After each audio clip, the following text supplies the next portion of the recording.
Girls last period में આપણે unit 2 dental health પૂરું કર્યું. આગળ યુનિટ 3 મોહન એન્ડ હિઝ વીણા. મોહન અને તેની વીણા. વીણા એટલે વાદ્ય, એક સાધન, સંગીતનું એક સાધન. આપણે વારે વારે બોલતા હોય છે તંબુરો તંબુરો, હે, પણ તંબુરો એક અલગ વસ્તુ છે. વીણા, સરસ્વતી માતાજીનો ફોટો હોય તો એમાં વીણા હાથમાં હોય. બરાબર બરાબર અવલોકન કરો તમે, જો કે વીણા કેવી હોય. બરાબર. તો સૌ પ્રથમ આપણે મોહન એન્ડ હિઝ વીણા ના સ્પેલિંગ કરીશું. ગર્લ્સ સ્પેલિંગ આપણે જોઈએ.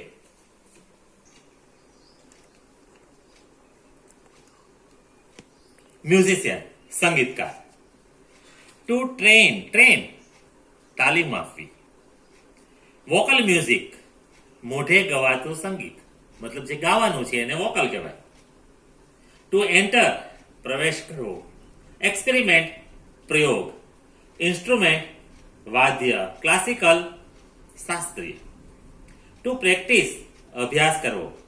इफेक्ट असर. टू एप्रूव पसंद पड़વું. टू फॉलो अनुसरવું. डिजायर इच्छा. टू डिक्लेर जाहिर करવું. टू सपोर्ट टेको आपो. ओवरजॉयड खूब आनंदમાં. साउंड अवाज ध्वनि. फ्लोइंग વહેતું. स्ट्रीम ઝરણું. डेप्थ ઊંડાણ. डिप्रेस्ड निरुत्साही. डिटरमाइंड कृत निश्चय. इंसिडेंट प्रसंग बनाव. टू डबल बमणो करवू. एस्पेक्ट पासो.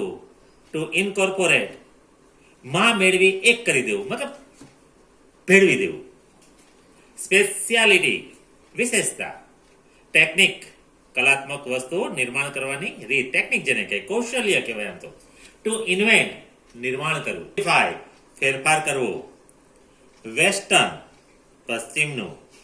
સુટેબલ અનુકૂળ બંધબેસતું. પ્યોર શુદ્ધ જેને કહેવાય. ગેધરિંગ સભા મેળાવડો. નેફ્યુ ભત્રીજો કે ભાણો. પરફોર્મિંગ આર્ટિસ્ટ જાહેરમાં ગાતા બજાવતા કલાકાર. એપ્રિસિએશન વખાણ. ટુ એક્સપ્રેસ વ્યક્ત કરવું. વિશ ઈચ્છા. ટુ પરફોર્મ ગાવું બજાવવું. પરફોર્મન્સ જાહેર પ્રદર્શન કે તમે જે રજૂઆત કરો છો તે. રિલેટિવ સગા સંબંધી. કોમ્પિટિશન હરીફાઈ સ્પર્ધા. ટ્યુન સંગીતની ટ્યુન હોય, સુર જેને કહેવાય, ધૂન જેને કહેવાય. ટુ પ્રોડ્યુસ ઉત્પન્ન કરવું. વિઝન કલ્પના, સ્વપ્ન, દ્રષ્ટિ જેને કહેવાય વિઝન. ફાઇનલી અંતે છેવટે. અનટાયરિંગ કદી ન થાકે તેવું, અથાગ જેને કહેવાય. એફર્ટ સખત શ્રમ, પરિશ્રમ. અન્ડરસ્ટેન્ડિંગ સમજ. ટુ ક્રિએટ નિર્માણ કરવું. વન્ડરફુલ અદ્ભુત. વિનર વિજેતા. પેશન ઉત્કટ ભાવના. હીરો હોન્ડા પેશન, પેશનનો અર્થ ઉત્કટ ભાવના, તીવ્રતા. એવોર્ડ ઇનામ. સેરેમની વિધિ સમારંભ જેને કે, આમ તો સમારંભ ઉજવણી જેને કહેવાય. ઓકે, તો સ્પેલિંગ બરાબર મેં પાસે રાખીને હાઇલાઇટ કરેલા છે. એક વખત લખી અને પાકા કરજો. ઓકે, હવે આપણે એનો યુનિટ સમજવાનો પ્રયત્ન કરશું. ઓકે બોયઝ એન્ડ ગર્લ્સ, હવે પહેલા આપણે સ્પેલિંગ કર્યા, હવે એક્સપ્લેનેશન, પાઠનું વર્ણન. પણ એ પહેલા તમને પ્રી ટાસ્ક જેને કહેવાય, પ્રાસ્તાવિક છે એ સમજાવી દો. મોહન નામનો એક નાનો એવો છોકરો છે અને એ સંગીત ઘરાણા જેને કહેવાય એવા કુટુંબમાં એનો જન્મ છે. ઘરના બધા સભ્યો કંઈક ને કંઈક ગાવાનું, વગાડવાનું એવું કાર્ય કરે છે. એનો શોખ છે બધાનો. મોહન પણ વાયોલિન વગાડે છે, ગિટાર વગાડે છે, પણ શરૂઆતમાં વીણા વગાડતો વોકલ મ્યુઝિક એ ગાવાનું કરતો હોય છે, પછી આ વાદ્ય પણ એના જીવનમાં ગિટારનો પ્રવેશ થાય છે અને એને એમ થાય છે કે ગિટાર માટે જ હું છું. અને એ વીણા વગાડતા વગાડતા ગિટારમાં પ્રવેશે છે. બધા એને નાસી પાસ કરે છે કે ભાઈ આ ગિટાર વગાડવું તારું કામ નહીં, એ ઇન્ડિયાનું નથી અને એમાં એવા સુર પણ નથી. પણ એને એમ થાય છે કે હું મારા દિલની જે વાત છે એને હું ફોલો કરું અને એને સાબિત કરી બતાવ્યું. પણ જે ભારતીય વીણા છે એમાં ફેરફાર કરી, વીણા અને ગિટાર બે તમે જોયું હશે, ન જોયું તો હમણાં દેખાડું, એ બેયનો સમન્વય કરીને એને એક નવું મોહન વીણા બનાવ્યું. નામ એને આપ્યું મોહન વીણા. તમે જુઓ તો ખરેખર આનંદ આવે. જો આ પેલો ચિત્ર છે એ વીણાનું છે, જે સરસ્વતીને માતાજીના હાથમાં આપણે જોઈએ છીએ. બીજું ચિત્ર છે એ ગિટાર છે. પણ આ બેયનો સમન્વય કરી, આ પશ્ચિમનું છે, આ ભારતીય છે, બેયનો સમન્વય કરી અને એને જે બનાવ્યું, આ બેયમાંથી એ મોહન વીણા બનાવી. તો આવું સરસ મજાનું અને સંગીતનો જે મહાન એવોર્ડ હોય છે એ મોહને જીતેલો છે. ગ્રેમી એવોર્ડ કહેવાય છે, જે માઇકલ જેક્સન ને જે પશ્ચિમના ગાનારાઓ છે, જગતનો સૌથી પ્રતિષ્ઠિત એવોર્ડ જે હોય સંગીત માટેનો તો એ ગ્રેમી એવોર્ડ છે. અને ગ્રેમી એવોર્ડ વિજેતા મોહન છે, પણ એનું પંડિત વિશ્વમોહન ભટ્ટ આખું નામ. તો આવા એક નાનકડા એવા મોહનથી પંડિત વિશ્વનાથ મોહન ભટ્ટ સુધી આપણે પહોંચીએ. Mohan was born in a family of musicians. સંગીતકારના કુટુંબમાં જ મોહનનો જન્મ થયો હતો. Music was in his blood. સંગીત એના લોહીમાં હતું. He grew up with musicians like his father and other family members. મોટો થયો એના પિતા સંગીતકારો. કોણ? એના પિતા, બીજા ઘરના સભ્યો, કુટુંબના સભ્યો. He was initially trained in vocal music.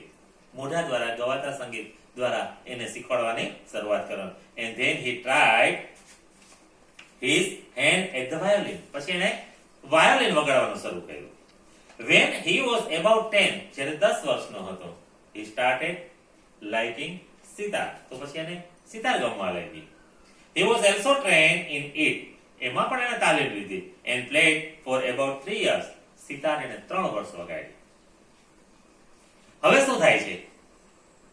એના પિતા તો મહાન સંગીતકાર છે, દેશ વિદેશથી લોકો એની પાસે શીખવા આવે છે. એમાં એક જર્મન લેડી, એક જર્મન યુવતી came to stay with Mohan's family to learn music from his father. એના પિતા પાસે સંગીત શીખવા એના ઘરે રોકાવા આવી. It was then that the guitar entered in his life. અને આ રીતે મોહનના જીવનમાં ગિટારનો પ્રવેશ થયો. જે યુવતી આવી, જર્મન યુવતી, એ ગિટાર લઈને આવી. He began his experiment with beautiful instrument. આ સુંદર મજાના સંગીતના સાધન ઉપર પ્રયોગ કરવા લાગ્યો. No other instruments now in my life. અને એને એટલી બધી ગિટાર ગમી ગઈ, એને એમ કીધું કે હવે મારા જીવનમાં બીજા કોઈ સંગીતના સાધનનો પ્રવેશ શક્ય જ નથી, કોઈ છે જ નહીં. હવે I want to play the guitar only. હું માત્ર હવે ગિટાર જ વગાડીશ. I want to play the guitar only. હું ફક્ત ગિટાર જ વગાડીશ હવે. Said Mohan to himself. પોતાની જાતને કીધું. Guitar took all his time. હવે ગિટાર વગાડવામાં એનો બધો સમય પસાર થવા લાગ્યો. હવે બીજા કોઈ સંગીતના સાધનો એ વગાડતો નથી, માત્ર ને માત્ર ગિટાર. હવે એને ગિટાર વગાડતા જોઈ આખો દિવસ, અને ઘરના લોકો શું કે છે? Guitar, the whole day guitar, આખો દિવસ બસ guitar guitar. Our is a family where sitar, vocal and classical violin are practiced. આપણું કુટુંબ એવું છે, આપણો પરિવાર એવો છે કે જ્યાં સિતાર વગાડવામાં આવે છે, વોકલ એટલે ગાવામાં આવે છે, એન્ડ ક્લાસિકલ વાયોલિન, શાસ્ત્રીય રીતે વાયોલિન વગાડવામાં આવે છે. The guitar does not have the effect which our instrument do, and moreover it's not from India. અને ગિટારમાંથી તો જે ભારતના સંગીતના સાધનો છે, સિતાર, વાયોલિન, એના જેવા સુર નીકળતા નથી. અને પાછું આ ગિટાર તો ભારતીય પણ નથી. said one of the family members, એના કુટુંબના એક સભ્યએ આ રીતે કીધું, do you know your father does not approve your love for the guitar? તને ખબર છે? એટલે સંબંધી ઘરના કુટુંબના સભ્યએ કે કીધું, તને ખબર છે તું આ ગિટાર વગાડે છે એ તારા પિતાને પસંદ નથી. said his auntie, કોણે કીધું? એની આંટી, માસી જેને કહેવાય. but his mother came to help him, પણ મોહનની માતાએ સાંભળ્યું, એ મોહનની મદદે આવી. let him follow his heart desire, એના અંતરની ઈચ્છાને અનુસરવા દ્યો એને. એની માસીને શું કહે છે મોહનની મમ્મી, મોહનની માતા, કે ભાઈ મોહનને એની અંતરની જે ઈચ્છા છે એને અનુસરવા દ્યો.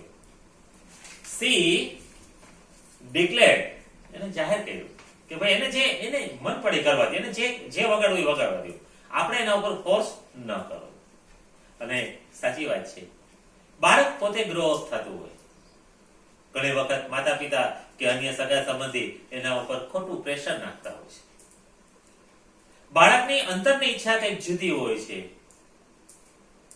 અને બાળકના પેરેન્ટ્સ છે, સગા સંબંધીઓ છે, એ પોતાની ઈચ્છાઓ પૂરી કરવા માટે બાળક ઉપર લાદી દેતા હોય છે, પોતાની ઈચ્છાઓને.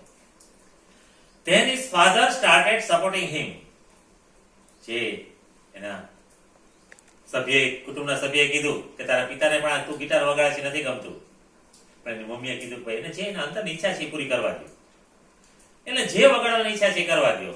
હવે તો એના પિતા પણ એને સપોર્ટ આપવા લાગ્યા કે ના તું તારે વગાડ, નહીંતર પિતાથી તો ગભરાતા હોય બધા.